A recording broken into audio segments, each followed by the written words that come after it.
The crimson walls of the Forbidden City cast long shadows as night descended upon the Imperial Palace, their ancient stones bearing witness to centuries of human suffering.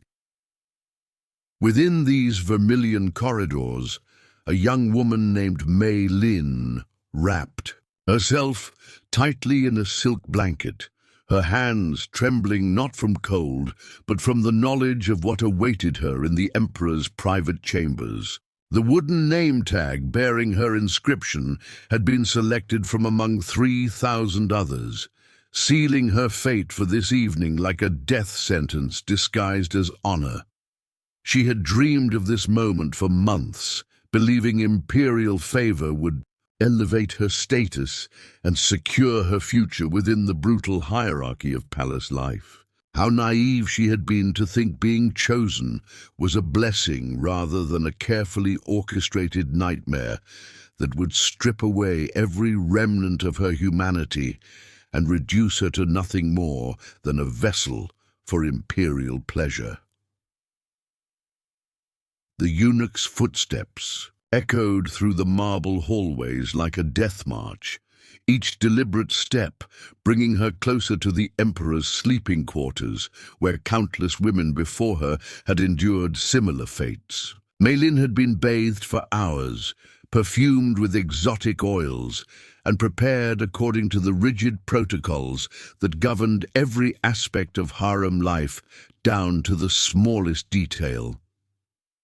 Yet beneath the fragrant oils and silk wrappings, her body bore the invisible scars of a system designed to strip away every shred of human dignity and autonomy from women who dared to exist within these walls. She was no longer a person with hopes, dreams, or desires of her own.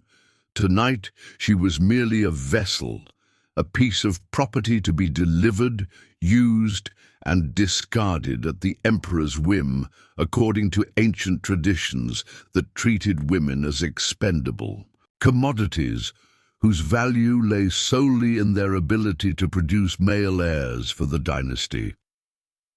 As the massive doors to the imperial chambers swung open with an ominous creak, 12 eunuchs positioned themselves around the room like silent sentinels, watching every movement with hawk-like intensity.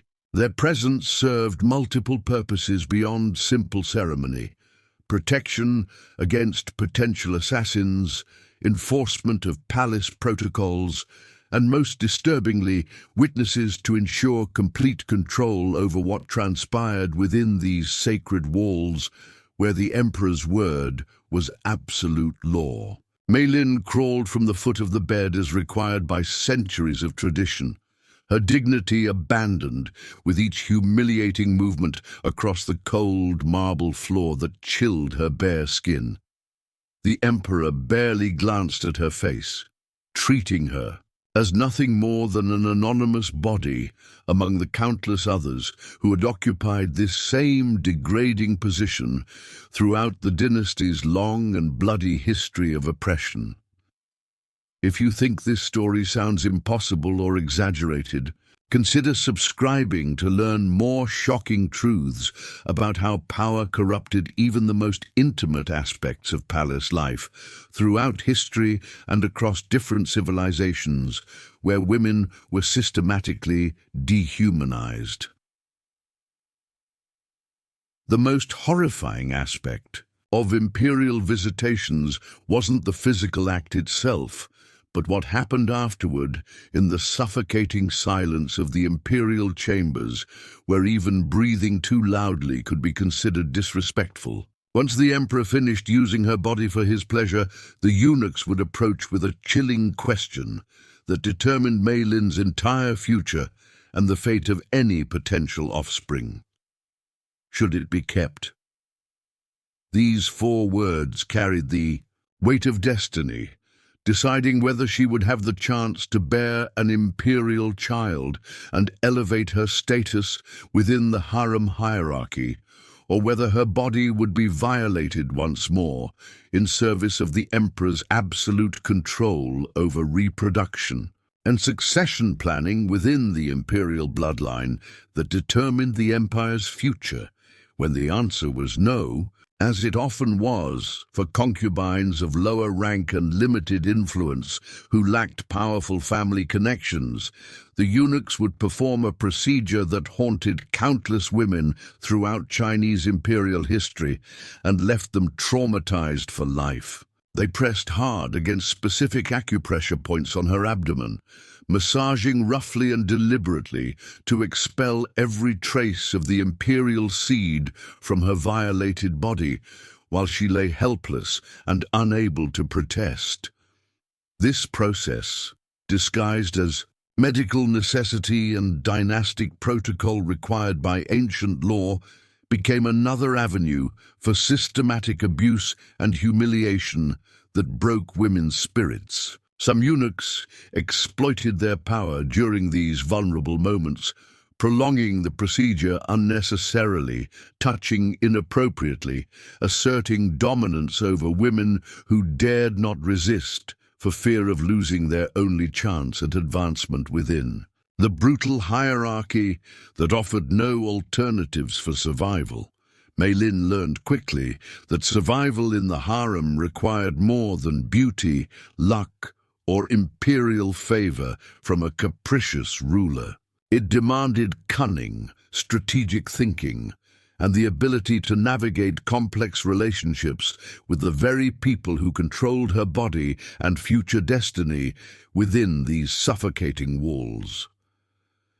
Some concubines formed secret alliances with eunuchs, trading favors, gifts, or even physical submission in exchange for better treatment or additional opportunities for imperial visitation that might change their fate.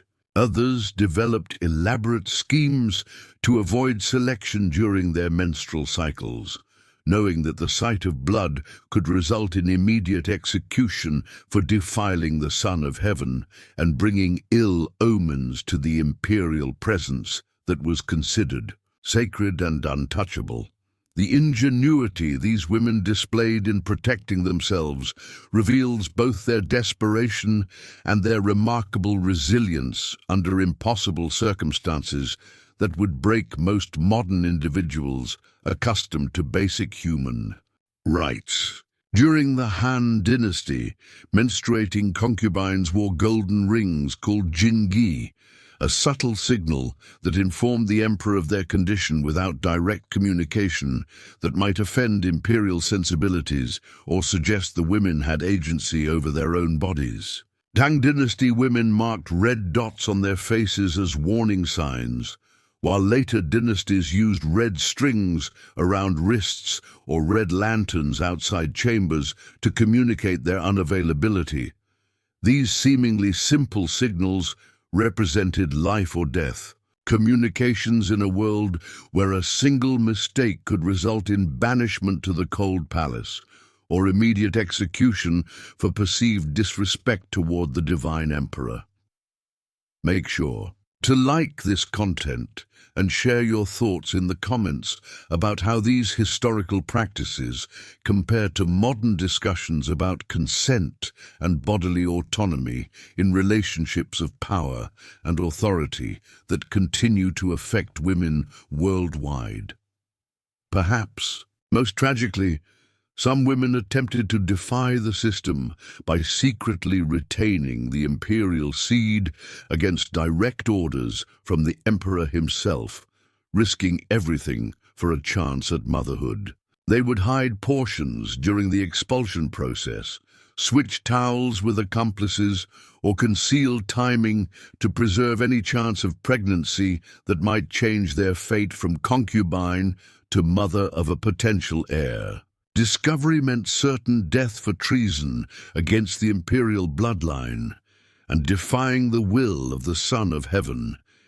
Yet desperation drove some to risk everything for the slim possibility of bearing a prince and securing their future within the rigid hierarchy of palace life that offered no other path to advancement, security, or respect within society.